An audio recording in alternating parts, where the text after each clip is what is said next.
Hey, I'd like to welcome everyone here to today's session of Web of Science, your first step to research discovery and pathway to breakthrough publications. We have Ling Ching from Clarivate Analytics, and Ling is the Solutions Manager. So we'd like to welcome you and thank you for your time and your expertise today, Ms. Ling. The floor is yours. All right, thank you, Maureen. A very good afternoon for you guys, right? So good afternoon, everyone at WSU. So thank you for taking time to join us today. For me, I'm based out of Singapore, so that's why there's a time difference of 2 hours at the moment, but always happy to support WSU.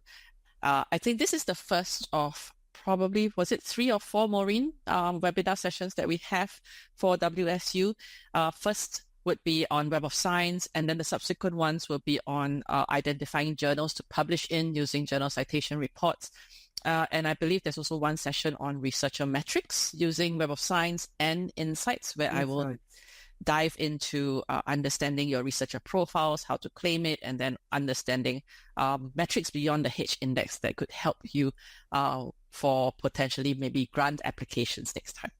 But for today, my focus will be on how you can use the Web of Science to discover research that is out there in the Web of Science ecosystem, and also how you can use the Web of Science to identify breakthrough publications that you can read, identify breakthrough novel ideas for your own research, and emerging papers that you should be looking at and considering. As Maureen has mentioned and also put in the chat, if you have any questions through the session, please put the questions in the chat, or maybe towards the end of the session, we can also open up to live questions if required. So to start today's session, I thought I'll share with you a sentence which I always share with researchers. Keyword search is easy, but often less robust than you think. If you think of yourself as looking for information in today's world, what would you be using? Most of the time, you would start with typing in a keyword into Google, or even now with ChatGPT, you might ask ChatGPT to give you recommendations. So I remember that in my recent holiday to Thailand, I actually asked ChatGPT to devise an itinerary for me for 3 days in Bangkok, and kind of gave it where I was staying and who I'm traveling with, and it actually gave me quite a good information. But then I tried it on a problem sum, so like a mathematics question from my prime, was it 7-year-old? Okay, so he had a problem, and I keyed in that problem, and ChatGPT gave me a solution. Sounds good. I said, do you have an alternative? And he gave me a different option, but with a different end result. So I'm like, ooh, now I'm confused. So at the end of the day, when you're looking for information, we want to be able to accurately find the necessary items that we want to identify. So from a research standpoint, most of the time, it is important to identify the connection between past and present research. So say, for example, you're working on chemistry. You're working in chemistry, you are working with chemical compounds. You might want to know when certain chemical compounds was first discovered, and then trace back into history of how it has been applied in, let's say, pharmaceutical products, nutraceutical development, and so on. So that is not easily identifiable by just typing in a keyword into a platform. What you need is to be able to explore something called the citation network. And what is this citation network? It is the visual that gives you an idea of the connection between past and present research papers or publications. Because every single research publication would always have a list of cited references. And this is an acknowledgement of past research that it had utilized in the development of its own research content. So because of this, you're able to trace into history as well as trace forwards after its publication to see the comprehensive network of these publications. So to give you a quick idea of what I mean, so I'm not saying that keyword searching is not great, okay? You can always start with a keyword. So I always like to do, I always prefer that I'm a fisherman, okay? Pretend that you're a fisherman fishing for fish, and you always want to cast a wide net. So keyword searching helps you to cast that wide net so that you are not missing out on things that you should not be missing out on. But once you have cast that wide net, what you need to do is to rein in that net and make sure that you kind of filter this down to useful documents that you want to keep and use for your own research or to help you identify trends in that field. So when you identify potential papers, sometimes they will spark ideas in your head. So I would call this 2012 document my Eureka document. So I go like, maybe I can do something in this research topic. Let's see what has been done before and what has happened since 2012 to today. How you would explore this citation network would be from its cited references. So this 2012 document would have its cited references, and it could be denoted by these blue documents here. And each of these documents will have their own cited references, and you can then continue to trace back into history and identify useful publications. Then what has happened between 2012 to 2024, which is current year? You would then look at the time cited. So how many times newer papers have utilized content from the 2012 document? And these are the green documents here on the right.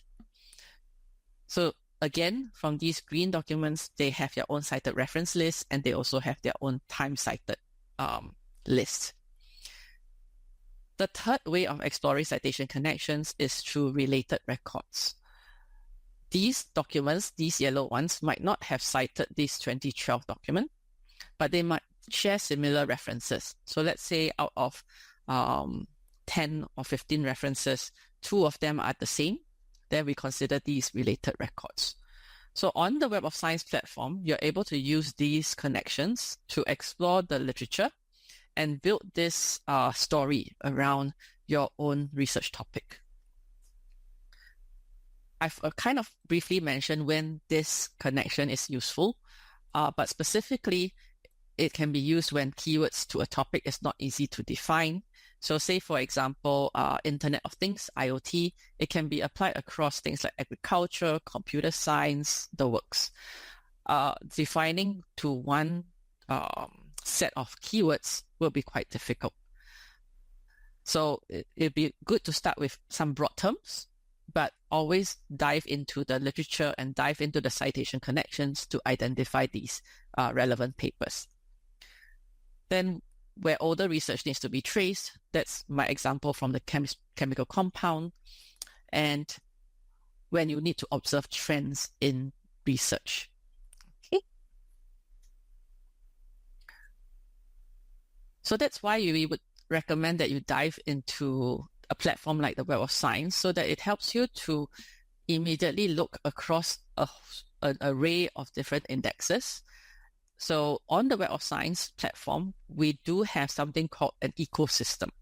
And this ecosystem comprises of the external rings here, which are the specialty hosted collections or third-party databases that we kind of host also via the Web of Science platform. Hosting all these different databases allows a user to then be able to explore everything under the sun in that whole Web of Science ecosystem. But at the heart of this platform is our own curated content, which is the Web of Science core collection, which is the focus of today's training session. All right. So WSU now currently has a subscription to the Web of Science core collection, which comprises of journals, conference proceedings, as well as books.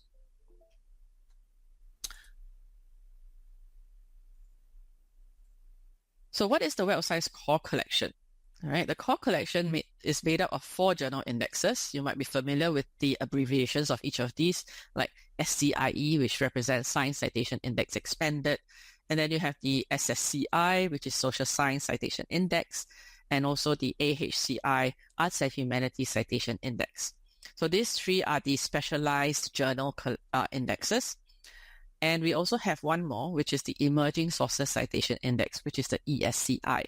Now, these are also journals, but these journals are emerging journals, newer journals, or niche journals that kind of cover contents that are of niche topic areas. So these three make up our journals. And then we also have the conference proceedings and the books citation index. The Web of Science core collection is multidisciplinary, and at WSU you have access, I believe, to all the different disciplines.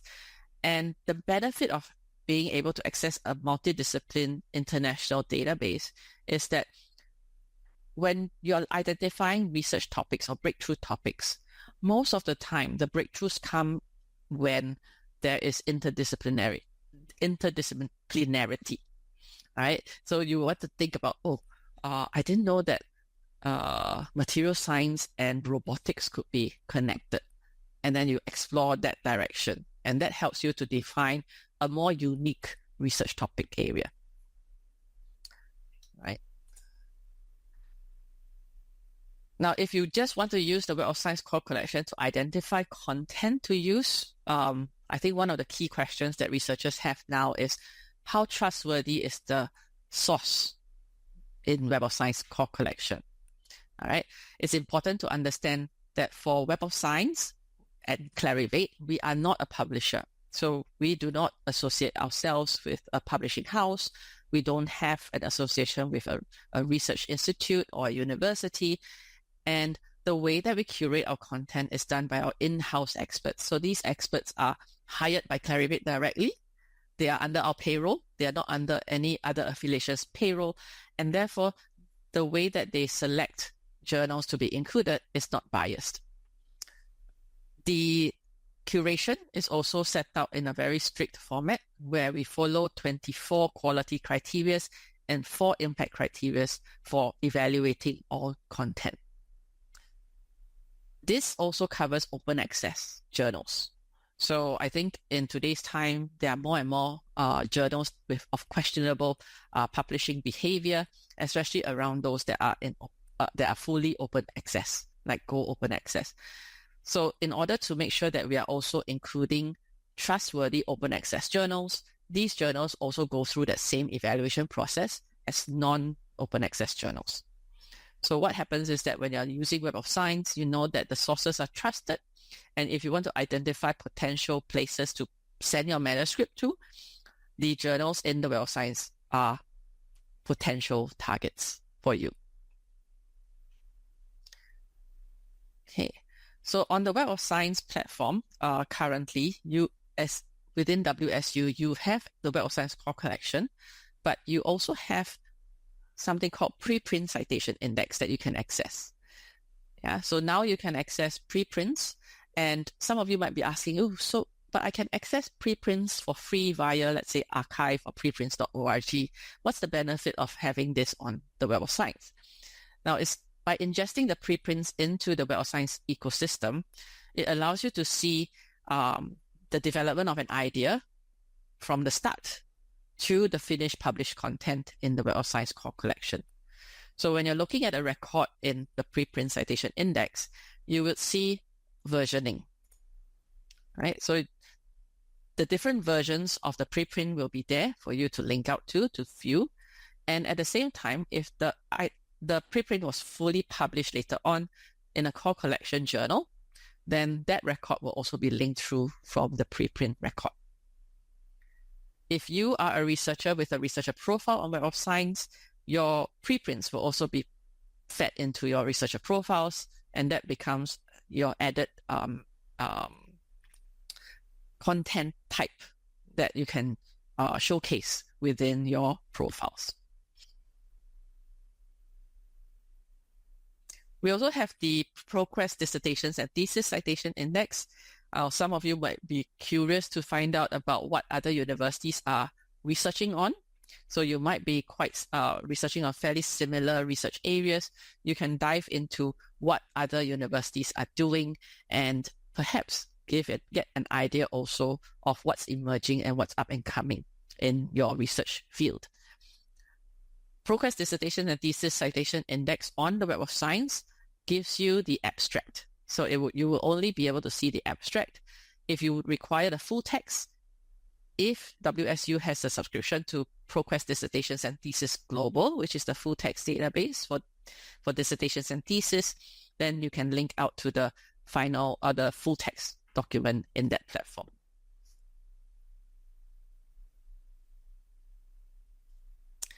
And third, you have the grants index. Now, some of you would all be actively pursuing funding, and sometimes it's easier to find out what funders have previously funded before and understand the types of research that the funder is interested to fund.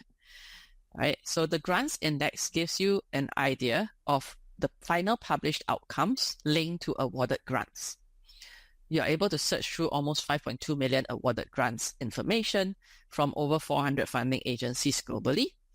And coming up soon, you will also be able to showcase your own awarded grants in your own researcher profiles.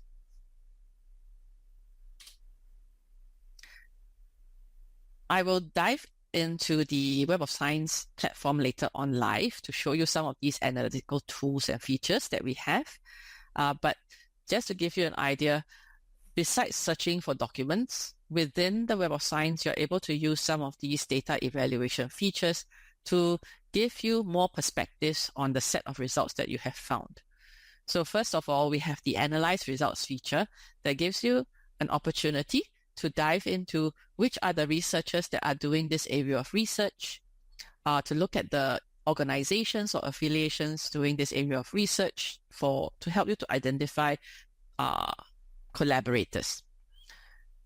If you want to, if you are working on a very niche topic area and you're not sure which journal is publishing this area of research, by searching through that document, those sets of niche topic areas, you can then use Analyze Results to see the source, the publication sources, to see which journals are publishing most in that niche topic area. We also have another feature called Citation Reports, and this allows you to see the citation trends and publication trends of the set of results that you have been looking at. If you are searching for your own publications or your own affiliations, publications, running the citation reports also allows you to analyze the citing articles.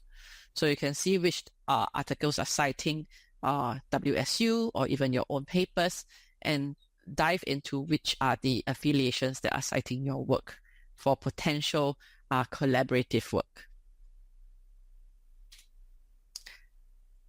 And because WSU has the subscription to Insights, Benchmarking and Analytics, and Essential Science Indicators, which is two of our other databases, you also have this filter that you can see, which is the Highly Cited and Hot Papers filter. So when you're looking at, let's say, a topic, when you do a search on a topic, and on the left you see our filters, the Highly Cited Papers gives you the cream of the crop of publications in that topic area. So these papers are published in the last 10 years that have enough citations that put them in the top 1% of their field. Hot papers are those that are of more recent publication years, like 2 years, and they have enough citations to put them in the top 0.1% of the field. So hot papers are used when you want to find what's up and coming, what's emerging, basically what's hot in that topic area that you just searched. We have various sort functionalities for our results as well, which you can utilize, and I'll show that to you in a while. And your next question might be, abstracts are well and good. Can I get full text? Well, you definitely can, but some of these records require a subscription to the journal. So if the journal is an open access journal, yes, we give you the free full text link to the publisher's website, so you can get the full text. Otherwise, it will link to the publisher's website, but it depends on the subscription from your library. So if your library does subscribe to the journal, then I think you just sign in with your library to your library portal. You should be able to access the full text. The other way that you could retrieve full text quickly is by installing a web browser plugin that we call EndNote Click. It was previously known as Copernio. And once you install this onto your web browser, these little links will appear under each record. So you can just click on View PDF with EndNote click. And if the PDF is there, it just appears as a separate tab, as a full PDF document. All right, so no need to fidget around with the publisher's website anymore. It's just a straightforward retrieval of the PDF via EndNote click. Lynn? Yes. Yes. Sorry, can I just add there just some WSU specific stuff? Guys, if you can, get EndNote click, I use it all the time. It's really handy. If an article is available, it'll actually just come up with EndNote click on it, and it'll open the PDF up. But also, if we don't have access to a journal that when Dijulin was talking about finding journals, if we don't have access to it and you're a postgraduate or a staff member, you do have access to articles that are not within our collection by our document delivery service. Thank you, Dijulin. Okay, thank you, Maureen. All right. And then also we have the open access levels down to the article. So we don't just highlight that this journal is open access, but we actually highlight which documents are open access and not open access. So when you're doing a search for a topic, immediately, I think most of the time you would have maybe at least 25% of the result set that is free to read because it's an open access article. So these are the different levels of open access that we have. I think for a researcher, most important thing is which are free for me to read. Okay, so you have the filters down to all open access or the different levels. Now, it's always important because when we are doing a say literature search, usually one search might not be enough to get you a comprehensive list of results. You might have to run multiple searches and then build that list for yourself. So on Web of Science, we have this feature called Marked List that allows you to kind of create custom bookmarked lists for analysis purposes. You can save up to 50 marked lists, and within each list, you can save up to 50,000 records. And these allow you to also do analysis. So you can build a custom data set and then click on Analyze Results or Citation Reports to run an analysis with those that you have saved. To make use of this feature, you need to have your own login to Web of Science. So make sure that you sign into Web of Science via your library portal and then register for your own account. Okay. Exporting. Now, some of you are using reference management softwares and you might be curious, can you export to EndNote? Can you export to Mendeley or any other reference management tools like RefWorks, for example? Yes, you can. So for each record, there is an export feature. For each result set, there is also an export feature. And when you click on the export button, the drop-down menu will appear and you would see EndNote Online, EndNote Desktop. There is also a RefWorks option. There's also an RIS option for other reference management software. Okay. If you want to combine Web of Science data with other data from other platforms, you can, and you can export this in Excel format or plain text format based on your preference. Okay. Oops. The next thing is the way that we categorize the documents in the Web of Science. So each document is associated with a research area based on the journal that it is in. So you would see that, let's say when you look at one record in Web of Science, later on I'll show you, you will see that, oh, this document is under the research area of science and technology, other topics, and energy and fuels. This is a journal classification. So because the journal is classified under this research area, this document is associated with this research area. For a researcher, sometimes you need to be a bit more niche in the topic classification. Right? Journals now are very interdisciplinary, very multidisciplinary. So you would want to be more precise in the way that you categorize an article. So we introduce citation topics. So citation topics is our article classification that takes into consideration the topic keywords as well as the co-citation of that document. So if the document is co-cited frequently with others of the similar topic area, they are put into one topic cluster, and it will be denoted by 3 levels: a broad category, which is like engineering and material science, and then a subcategory, which we call citation topics meso level, thermodynamics, and then we have a micro level, which is under that meso level for organic Rankine cycle. So it can be very precise in identifying the papers associated with organic Rankine cycle just by clicking on this link here. So these are linkable. So clicking on that citation topic runs a new search in the Web of Science from a record. So I'll demonstrate that in a while as well. SDGs. So because now SDG goals are so big, we have 17 of them. Each article is also associated to one SDG goal. So it makes it easier for you to kind of report on the SDG goals that you're publishing most in, and makes it easier to find potential collaborators that are working in a similar SDG goal as you under the same citation topic, for example. Excuse me, Tajulin, yes, can you please tell us, I oftentimes receive questions asking how there's how are the SDGs allocated or assigned per publication? Yeah, that's a very good question, Maureen. So the SDGs are clustered based on our micro citation topics. So each micro citation topic is associated to the one SDG goal. And it's refreshed annually. So we do a refresh of the citation topics usually in June of each year. And then we would also update the associated SDG goals for those citation topics. All right. Thank you. Welcome.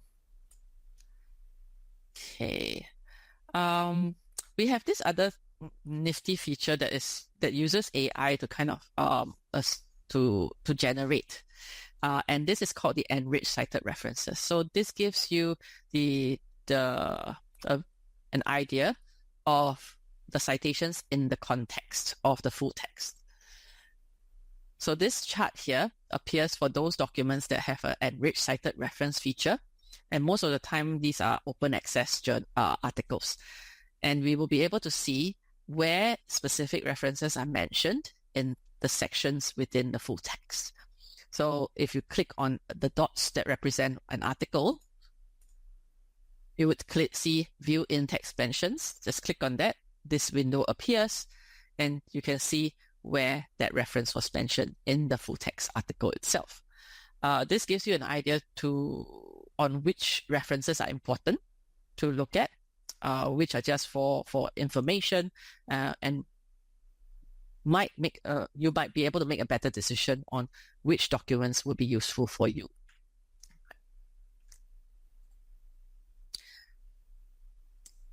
Web of Science researcher profiles are there, but I won't go through too much details about this in today's session. But just take note that for accessing Web of Science to use the personalization features like marked list, that registration that you need to do should also be your researcher profiles login. All right. So when you're registering for your own access to Web of Science, make sure that you're using the email address that you frequently publish with, so that your researcher profiles is in that same account. Okay. Could that also explain where if, say, someone went to University A and then, say, moved to Western Sydney University, they may have to identify, like researcher identifiers in Web of Science because it's affiliated with your. Yeah, we also find that PhD students that have published, they become academics here. We're finding that they're having trouble merging because of the two different. Is there any sort of advice you can offer in that regard? because I'm Yeah. usually the one that escalates their inquiry. Yeah. So I'm going to type in the support email address that they can reach out to. But if you have two claim profiles on Web of Science and you want to merge them together, just drop an email to our support team and they should be able to help you to merge them and ask you which researcher ID you prefer to keep. And that should be it. If you remember the account that you log in for both, then just log in to the one that you want to remove, and then there in the account settings you can remove that profile or merge that profile. But the easier way is to drop a support ticket to our support team and they should be able to do it. Okay. Thank you. Thanks. You're welcome. All right, but I'll cover this in more details in our session in a few days' time on researcher metrics. Okay. Okay, so let me just go into Web of Science to kind of show you how to navigate. Maureen, if there is a direct link to, let's say, a remote login for users, feel free to put that link into the meeting chat. Yeah. Okay, folks, I'll just go in and retrieve it now, and it'll be configured for off-campus access as well. So bear with me. I'll just go in and get that now. Okay, thank you, Maureen. Okay, so once you are accessing the Web of Science, it should look something like this, with two buttons: sign in or register. Okay, so if you just want to browse the Web of Science, you don't necessarily have to log in on the platform again if you've already gone through the library portal. But if you do want to register for your own account, just click on the register button and access it, register accordingly. If you already have an account to Web of Science from a previous organization and you just want to use that same login, then make sure that you are on the WSU portal. That means you go through the library portal, log into WSU's access of Web of Science, and then click on sign in and just type in your existing login credentials. And that should link your account to WSU. Actually, folks, I've just put in there, the first one is it's got HTTP, easy proxy UWS. Copy the entire link, including the easy proxy, not just the blue, the one highlighted in blue. And underneath, I've actually put the link there that will take you to our A to Z database list. And it's W, it'll be in alpha order. So choose whichever option works for you. Thanks, Maureen. All right. So what I'm doing now is I've actually logged in with my own account. So if you do log in with your own account and you want to perhaps change your email address, there are settings here. So this is where you go to settings,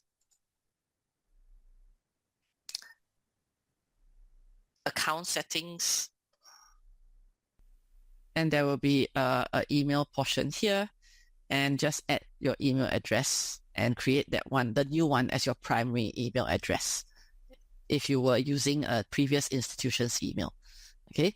If you want to add more email addresses to your account so that we are more accurate in trying to pull your suggested documents that belong to you, feel free to add those additional emails here. Okay.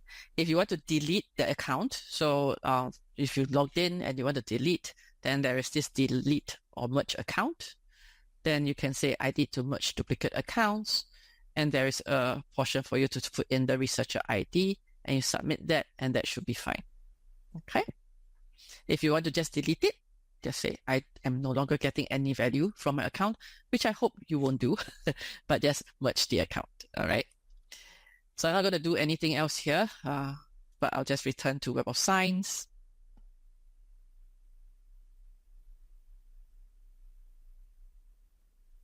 And I'll show you what else we can do. So to see what you have access to, just make sure that you see both tabs here, Documents and Researchers. Documents, Search tab, you should see Search in Web of Science Core Collection. Okay, so I already knew somebody was going to see this. Why am I seeing this, and why aren't you seeing this? The reason is because for me at Clarivate, we get kind of preview access to some of our newer features that we're going to introduce coming up. So by default, we are all given whatever that we could. So what you see on your screen might not match exactly, but I'll try to tell you what you can see and what you can't. Okay, so first thing, Research Assistant is our new AI tool that we're introducing in August, I believe. So that's not available for you to see. You probably just see search. And then you see Documents tab, Researchers tab, and you would see kind of a replica of exactly this screen here. So that's why I toggled away Smart Search. You can see the fielded search area. Okay, to see what you have access to, I think here it's the same. Just click on this drop-down arrow. You would see a list of all the databases that you can access via WSU subscription. Minimally, you should see all databases, Web of Science Core Collection, and Grants Index, the Preprint Citation Index, and the ProQuest Dissertations and Thesis Citation Index. So minimally, this few. You might be able to see some of these regional journal databases, like the Korean ones or the CLO. Those are regional citation indexes for specific regions in the world. Okay, and those are not curated by us. We usually work in collaboration with some of these citation bodies within these countries. Okay. Now, so for today, I'll focus on the Web of Science Core Collection first, but if you do want to search across the whole Web of Science ecosystem, depending on what you have access to, there is always the All Databases search. That gives you a more comprehensive search across all the indexes that you have access to. Now let's select Web of Science Core Collection and look at the editions that you have. If you click on the drop-down arrow, you would see these different labels. So these are the journals, SCIE, SSCI, AHCI, and also the corresponding years that you have access. So again, because I'm from Clarivate, I have everything from 1900. For you, it depends on your subscription. Okay. So let's start with a quick search on Web of Science Core Collection. First question most researchers ask me, do I use all fields or do I use topic search? I would say topic search if you're looking for a topic area. The reason is because if you do all fields, it's searching also the author's affiliation, the author's names. So if you perhaps use a very general term like green technology, if anybody's last name is Green, then that document might appear as well, even though he might not be doing research on green technology. So always useful to use topic. And also for those of you that are doing CIS reviews or high-level reviews, the field that you'd look across in Web of Science in any of their databases would be topic because they don't have subject headings to combine with a title and abstract search, keyword search over title and abstract, so search in the topic field. Yes. Thanks to Julien. Okay, so I've put in something very generic here, pain management. So if I don't put in like Boolean connectors or wildcards, then it just uses pain and management as the connector. All right. You can also put in another additional row to add in another search criteria. So perhaps I want to look at year published. So I might want to limit this to 2010 to 2024.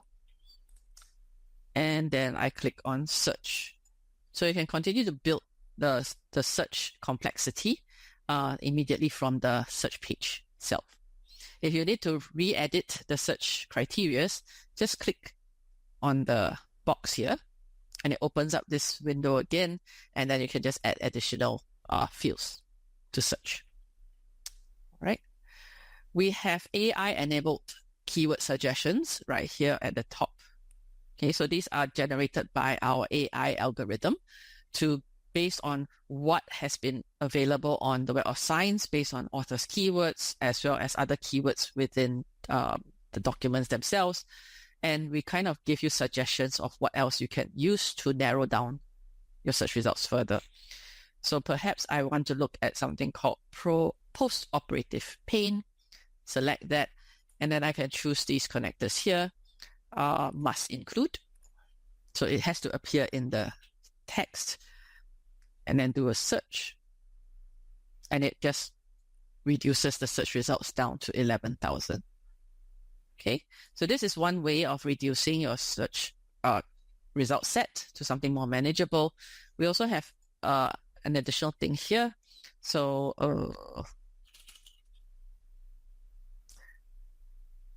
if I want to look at something related to nursing care plan, I can add that also.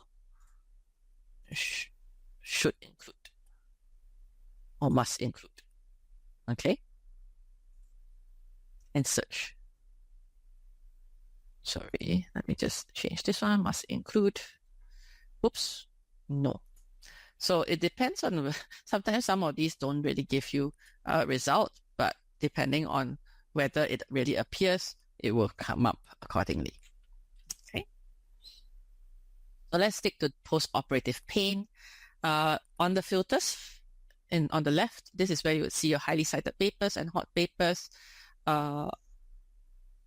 Selecting just highly cited papers limits this to the cream of the crop of the publications, and you'll see that 37. If you want to explore further, you can scroll down and see the citation topics.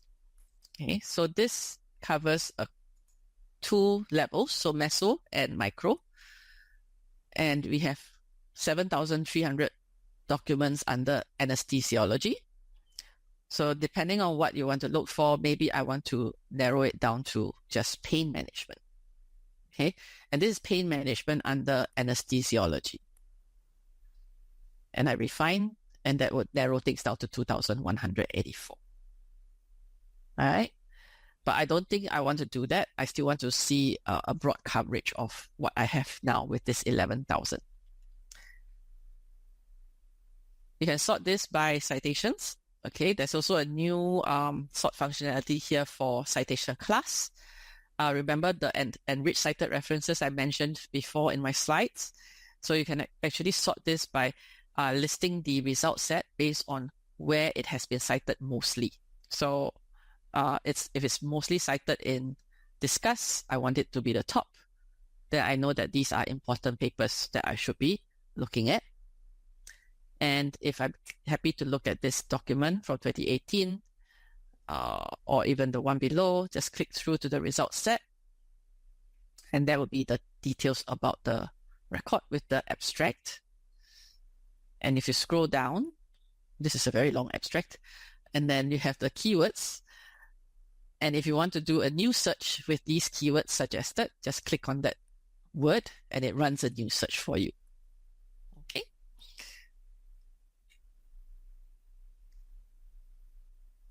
Now, the citation network, okay, the citation network can be explored here on the right-hand side.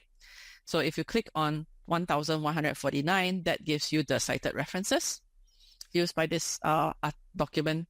And the time cited count, there's 2 options here.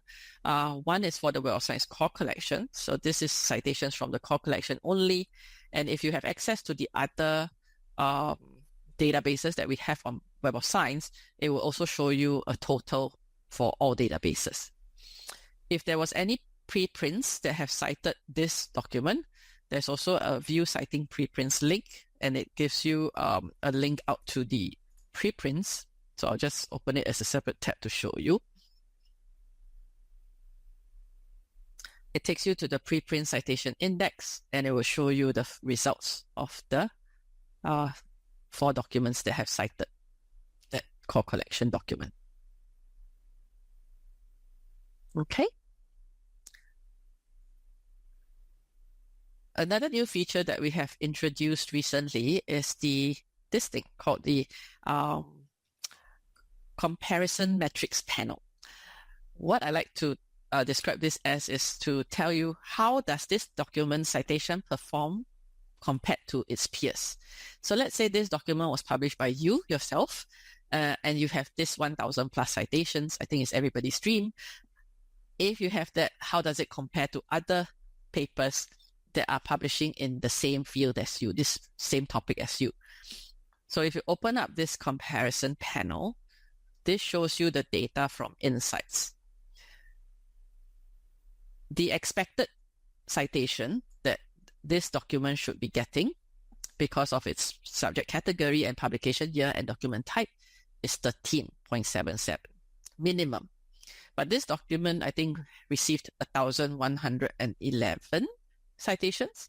So it's performing 79 times better than the others in the same category and document type. So this new panel gives you a more contextual idea of the actual performance of that publication, of that document.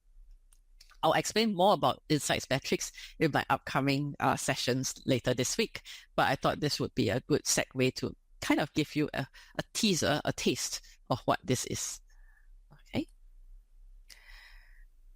Now, sorry, is yes. that sorry, Julian, that Yes. feature that you were showing me, is that available Now, Is that in beta mode? It is.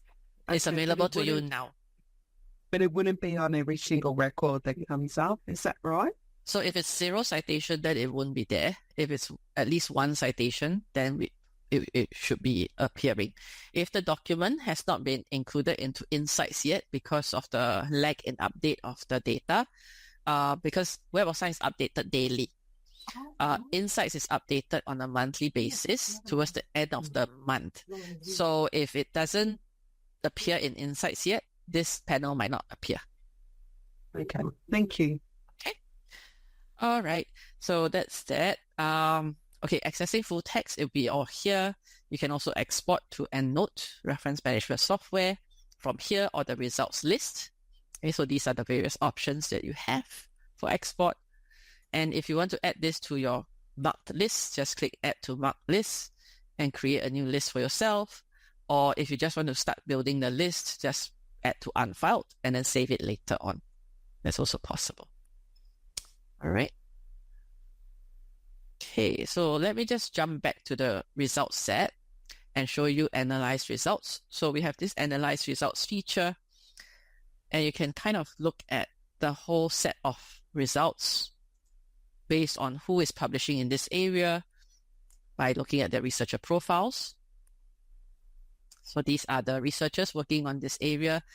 Helps you to drill down to their records and explore whether there's a potential for collaboration. You can also look at the affiliations. So which universities are doing this area of research. So we have the visualizations for every analysis as well as a table. So if you want to limit this down to only papers from Johns Hopkins University, then select that and refine results by selected. Okay.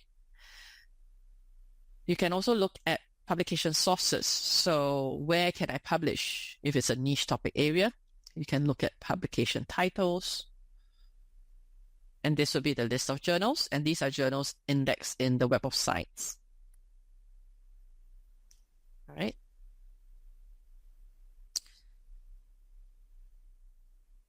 So feel free to have a play around with the analysis. Some of these are very useful. You have even things like funding agencies.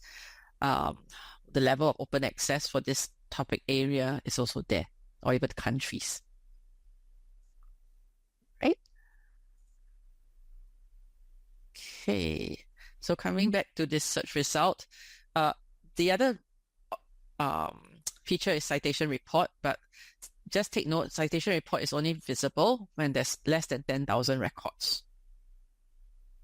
So most of the time I would use this and limit it to maybe 5 years. So maybe the last 5 years or so, and refine. And then I can generate a citation topic for the past 5 years. And I can see the trend. So is it on the rise sharply or plateauing or declining? So just take note that 2024 is still not complete. So that's why it's a sharp drop here. But you can see this is still an increasing trend. might be evidence for you to say, hey, if I need funding for this research that I'm doing, this is the reason, because of the increasing trend in publications. It's still relevant and still important. And then you can kind of download this and put that together with your grant applications for evidence. Okay. If you want to see your own affiliations publications, I'm going to just quickly show that to you in a while. We have a few more minutes left, but final thing before I show that to you, in your result set, if you kind of use a very complex search string, you kind of put in many different filters, many different keywords, and you want to share this with your colleague. You don't have to copy the whole search string, just copy query link. And I put that into a WhatsApp message or chat or email, and that person that has access to Web of Science as well is able to replicate your exact same search. Okay. The other thing that you might also want to do is combine search fields. Combine search. So to combine search, you need to go to the advanced search option. So you just for your option, for your own platform now, it should be at the bottom of this section here. There should be an advanced search link. But once you click there, it should look something like this. All right. And you can kind of see the session queries. So that means what you have kind of searched for in this current session or historically. You can put in a, let's see, if I want to combine WSU with pain management and see whether there's any results. So I select the two and I say combine these two with a AND or an OR, and you can click AND, and it puts these two, query 1 and query 12, together in your search box, and then you click search. So there's 238 papers on pain management published by WSU between, was it 2020 to 2024? All right. So that's how you combine your search together in the Web of Science. All right. Final thing I will show you before we take questions, I guess, is the searching for affiliation. So coming back to the fielded search, let me clear this. We do have an affiliation field that you can search for, and you just put in Western Sydney University, and that immediately pulls every WSU paper into one search. The reason why this is important is because authors tend to put in abbreviations of university. So some of them might put WSU, some of them might forgot to put the N in Western, some of them might put Western Sydney Univ without the varsity at the back. All right, so all these variants get lumped together in the affiliation search that we have on Web of Science. So it's a clean search for WSU documents, and then you can do a search, and you have 37,669. And on the left, you can kind of see your researcher profiles. Who are they? Which? So you have Philippa right there, and this is their profile. A preview will be there, and they can click on View Profile. Okay. We also have a department. So if you want to look at your own university's department, you can click on See All, and you would have specific departments. So if you just want to see Western Sydney, there are other universities in here. The reason is because they are your collaborators. So that's why they would appear. So if you just want Western Sydney, just click Western Sydney, type Western Sydney in there, and you would see School of Medicine, School of Health Sciences, School of Nursing and Midwifery. If these are the schools that you have, great. If not, there is a way that we can update this for you to reflect your current structure. So just reach out to us and we can do some kind of update for you. All right. You can export this list to Excel as well, which could be quite useful if you want to see what's there. Okay. All right. So that's the affiliation search. And probably one more thing. I always say one final thing, but there's so many things that I wanted to show you. But let me just share with you this one, cited references. Now, sometimes you might have non-research documents being cited in the references of research articles. So you might sometimes want to say, there was this document, this guideline document. I want to know whether there are any research articles that have cited that document. Then you can use cited references to do a quick search. So what I tend to do is give somebody a very obvious item, which is not indexed in Web of Science, which is like the Bible or the Quran. Okay, we don't index the Bible, but some arts and humanities research documents do cite certain things from the Bible. So we want to see cited work, Bible, and let's look at 1000. Search everything and then see the results. And these are the 527 articles from the Web of Science core collection that have cited Bible in their references, for example. So you can kind of see these related information. Useful for guideline documents that might not be indexed in Web of Science, policy documents. So all these could be quite useful to search. Okay, I think that's about it then. I think we only have about a minute left for questions, but if I don't see any questions in the chat, am I right, Maureen?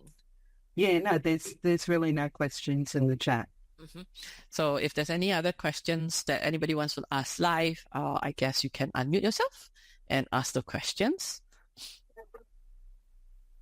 Jillian, would you mind sharing like a PDF version of your slides with me, and I can send out a list to everyone? I'll do that. Thank you. Thank you. But if anyone else needs further support after today, there's always the resource center. So denoted by the question mark here. So you can click and see product updates, further training. We do have a self-guided course for Web of Science Essentials, which you can enroll for. And we also have a learn training portal with many snippet videos on YouTube that you can view. Then I think that's all I have to share for today. But my email address is here on the screen. You can either reach me through Maureen or the library. Otherwise, happy to take questions directly on my email as well. Okay. Thank you. Jillian, thanks so much for your time, your knowledge and your expertise. It's always a pleasure to have you come and speak to our WSU community. All right. Thank you, Maureen. Thanks for organizing, and I'll see you at the next session. You will. Thanks, everyone. Bye. Bye.